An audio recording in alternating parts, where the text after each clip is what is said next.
નમસ્કાર દર્શક મિત્રો, ડીએનટીવીના ન્યૂઝરૂમમાંથી હું હેતલ શાહ આપનું સ્વાગત કરું છું। સમાચાર વિગતવાર જોતા પહેલા એક નજર આજના મુખ્ય સમાચારો પર।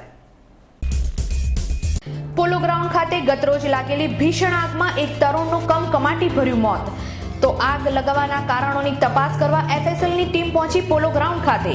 શહેરી વિકાસ મંત્રી નીતિન પટેલ, પૂર્વ વિપક્ષી નેતા ચિન્નમ ગાંધી તેમજ અખિલ ભારતીય મરાઠા સંઘના પ્રમુખ શ્રીરામ શિંદેએ ફટાકડાના વેપારીઓને પાઠવી સાંત્વના। વડોદરા રેલવે સ્ટેશન ખાતે અવધ એક્સપ્રેસમાં યુપી બિહારના અસામાજિક તત્વોનો આતંક। રિઝર્વેશન ધારકોને ગાડીના ડબ્બામાં ઘૂસવા ન દઈ દાદાગીરી કરતા ઈસમોથી મુસાફરો પરેશાન। રેલવે પોલીસની નિષ્ક્રિયતાથી મુસાફરોમાં ભારે આક્રોશ। આસોબત તેરસના દિને પરિવાર સહ ધન્વંતરી લક્ષ્મીની પૂજા કરી ધન્યતા અનુભવતા શહેરીજનો। તો ધનતેરસના શુભ મુહૂર્તમાં સોના ચાંદીની ધૂમ ખરીદી। હવે જોઈએ સમાચાર વિગતવાર।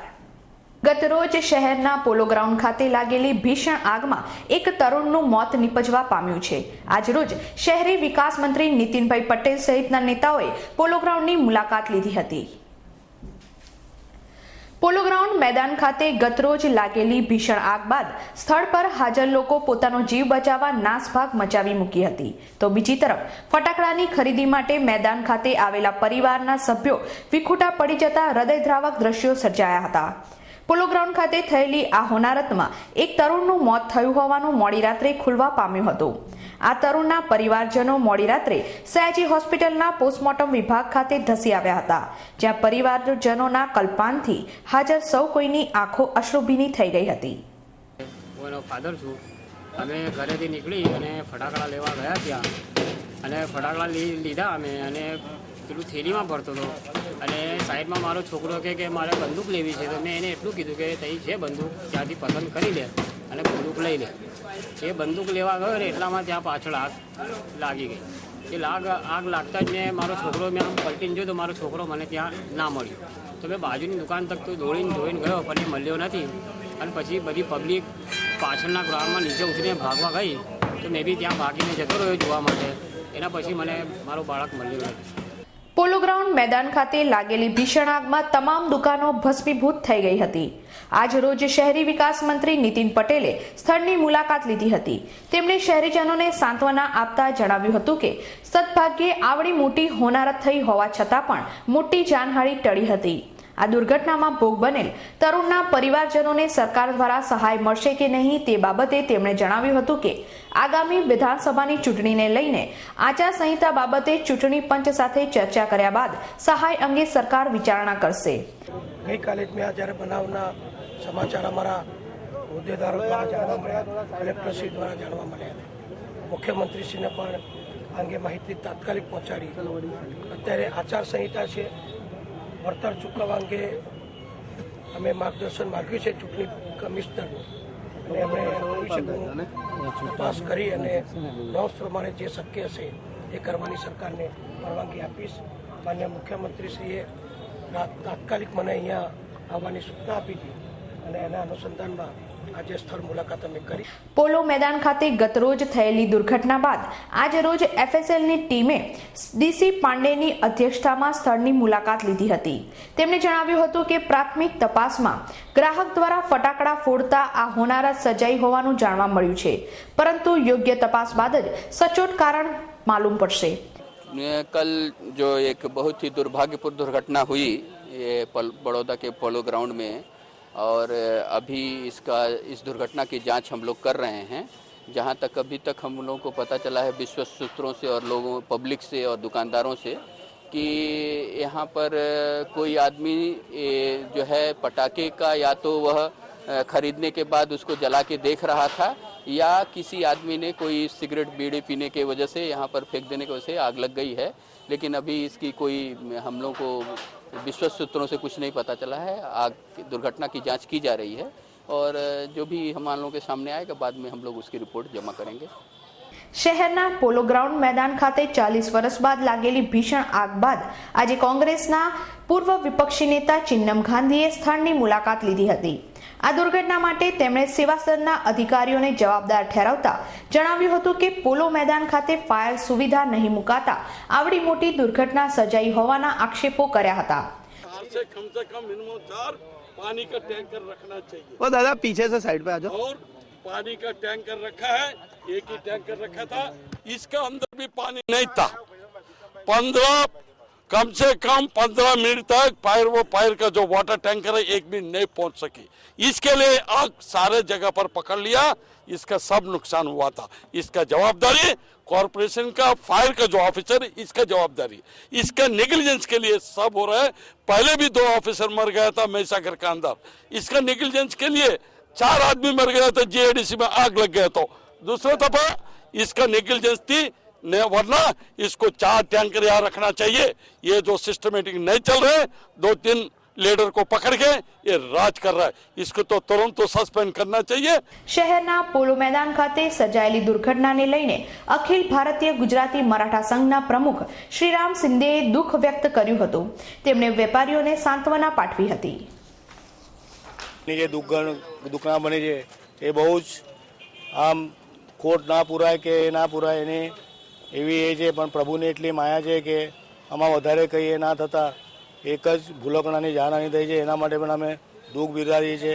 એના ફેમિલીને પણ જઈને અમે મળીશું અને એમના માટે કંઈક ને કંઈક કરવાનું અમે વિચારીશું અને પ્રભુને પ્રાર્થના કરું દરેક દુકાનદારને શક્તિ ભક્તિ આપે કે એમને જો નુકસાન થયેલું છે એને સહન કરવાની તાકાત આપે।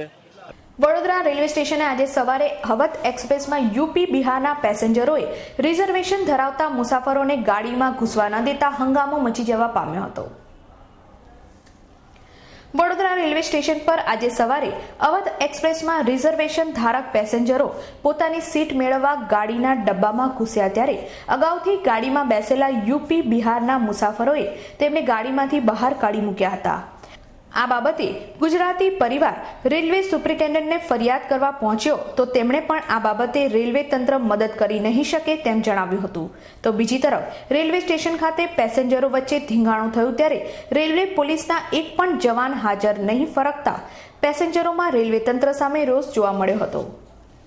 રેલવેના તંત્રએ સુધરવું પડશે અને જે પેસેન્જરોને જો એ લોકો ટિકિટ આપી શકતા હોય અને આ જ હાલતમાં જો એમને ટિકિટો આપવાની હોય તો એ બેટર છે કે એમને ટિકિટની નીચે લખવું જોઈએ કે તમારા બાવડામાં તાકાત હોય તો તમે આ ટ્રેનમાં ચડજો, એવું એમણે બ્રેકેટમાં મેન્શન કરવી જોઈએ સૂચના। જો અમારે તાકાતથી જ ટિકિટ ટ્રેનમાં ચડવાનું હોય, રિઝર્વેશનનો કોઈ મિનિંગ ના હોય તો કોઈ મતલબ નહીં આનો। આજ રોજ ધનતેરસ નિમિત્તે વડોદરાવાસીઓએ સોના ચાંદીની ધૂમ ખરીદી કરી હતી અને ધન અને લક્ષ્મીની પૂજા કરી ધન્યતા અનુભવી હતી। દીપાવલીના 5 દિવસની ભારે ઉલ્લાસભેર ઉજવણી કરવામાં આવે છે। આ સોવત તેરસના દિવસને ધનતેરસ તરીકે ઉજવવામાં આવે છે। આજના દિવસે સોના ચાંદીની ખરીદી સુકનવંતી માનવામાં આવે છે। આજે ઉત્સવ પ્રિય કલાનગરી વડોદરાના લોકોએ જ્વેલર્સની દુકાનોમાં પહોંચી જઈ સોના ચાંદીની લગડી વાસણોની ખરીદી કરી ધનતેરસના શુભ મુહૂર્ત સાચવ્યા હતા। તેમજ આજના દિને કરવામાં આવતી ધન્વંતરી અને લક્ષ્મીની પૂજા પણ ખૂબ જ શ્રદ્ધાપૂર્વક કરવામાં આવી હતી। પરંપરાગત વસ્ત્રોમાં સજ્જ શહેરીજનોએ પરિવાર સહ આજના દિવસની ઉજવણી કરી હતી। ડભોઈ ફાટક પાસે મોટરસાયકલ થાંભલા સાથે ભટકાતા એક યુવાનનું ઘટના સ્થળે જ કમકમાટીભર્યું મોત નીપજ્યું હતું, જ્યારે અન્ય એક યુવાનને ઈજાગ્રસ્ત હાલતમાં સારવાર અર્થે સયાજી હોસ્પિટલ ખાતે ખસેડવામાં આવ્યો હતો।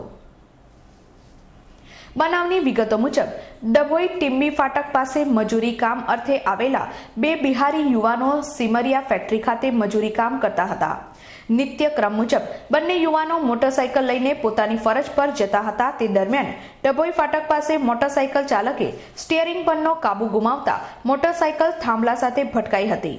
અકસ્માતને પગલે ચાલક યુવકનું મોત નીપજ્યું હતું, જ્યારે ઈજાગ્રસ્ત યુવાનને સારવાર અર્થે સયાજી હોસ્પિટલ ખસેડાતા ફરજ પરના તબીબોએ તેની હાલત નાજુક હોવાનું જણાવ્યું હતું। શહેરના રાજવી ગાયકવાડ પરિવાર દ્વારા ફતેહસિંહ ગાયકવાડ મ્યુઝિયમ ખાતે કિલ્લા બનાવવાની સ્પર્ધાનું આયોજન કરવામાં આવ્યું હતું। બાળકોમાં ઇતિહાસ વિશે જાગૃતિ લાવવા અને પહેલાના સમયમાં બહારના રાજ્યોના આક્રમણથી બચવા માટે શું આયોજન કરવામાં આવતું હતું તેનાથી બાળકોને માહિતગાર કરવાના હેતુસર દર વર્ષની જેમ આ વર્ષે પણ રાજવી ગાયકવાડ પરિવાર દ્વારા ફતેહસિંહ ગાયકવાડ મ્યુઝિયમ ખાતે કિલ્લા બનાવવાની હરીફાઈનું આયોજન કરવામાં આવ્યું હતું। દિવાળી નિમિત્તે યોજાયેલ આ હરીફાઈમાં 150 જેટલા વિદ્યાર્થીઓએ ભારે ઉત્સાહભેર ભાગ લીધો હતો। શહેરના સ્પર્શ વોલેન્ટરી ગ્રુપ દ્વારા પંડ્યા બ્રિજ પાસે ગરીબ બાળકોને દિવાળીની શુભેચ્છા પાઠવતા કાર્ડનું વિતરણ કરવામાં આવ્યું હતું। રોડ પર વસવાટ કરતા ગરીબ પરિવારના બાળકો શાળાએ જવાની ઉંમરે ભીખ માંગતા નજરે ચડે છે. આવા બાળકોને શિક્ષિત કરવાના સુંદર આશય સાથે સ્પર્શ વોલેન્ટરી ગ્રુપની સ્થાપના કરવામાં આવી છે. 2 ઓક્ટોબરથી સ્પર્શ વોલેન્ટરી ગ્રુપ દ્વારા કરવામાં આવતા વિવિધ કાર્યક્રમો અંતર્ગત આજરોજ પંડ્યા બ્રિજ પાસે રોડ પર વસવાટ કરતા ગરીબ પરિવારના બાળકોને દીપાવલીના ગ્રીટિંગ કાર્ડ્સનું વિતરણ કરી પેઇન્ટિંગ સહિતના કાર્યક્રમો યોજવામાં આવ્યા હતા. તેમજ તેમને ભોજન પણ કરાવવામાં આવ્યું હતું. આજરોજ આરાધના સિનેમાને 50 વર્ષ પૂર્ણ થવાના નિમિત્તે સત્યનારાયણની કથાનું આયોજન કરવામાં આવ્યું હતું. શહેરના 50 વર્ષ જૂના આરાધના સિનેમાના 50 વર્ષ પૂર્ણ થતા આજરોજ આરાધના સિનેમાના પ્રાંગણમાં સત્યનારાયણની કથાનું આયોજન કરવામાં આવ્યું હતું. આ પ્રસંગે સ્ટાફના સભ્યો, કર્મચારીગણ, આરાધના સિનેમાના મેનેજર સહિતના લોકો ખાસ ઉપસ્થિત રહ્યા હતા. શહેરના સિટી વિસ્તારના ખત્રીપોળના એક મકાનમાં સળગતા દીવાને પગલે આગ લાગતા દોડધામ મચી જવા પામી હતી. બનાવની વિગતો અનુસાર શહેરના સિટી વિસ્તારમાં આવેલ ખત્રીપોળના એક મકાનમાં સળગતા દીવારને પગલે આગ લાગી હતી અને ઘરમાં ગાદલા, ગોદડા સહિત નાની મોટી ઘરવખરી સળગીને રાખ થઈ ગઈ હતી. જો કે કોઈની જ દાઝવાની કે ઈજાની કોઈ જ ઘટના બની ન હતી.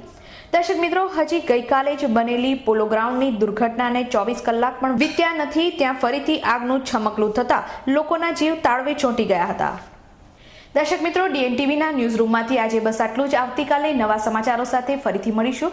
ત્યાં સુધી DNTV પરિવારની સમગ્ર ટીમને રજા આપશો. DNTV પરિવારના સમગ્ર દર્શક મિત્રોને હેપી ધનતેરસ.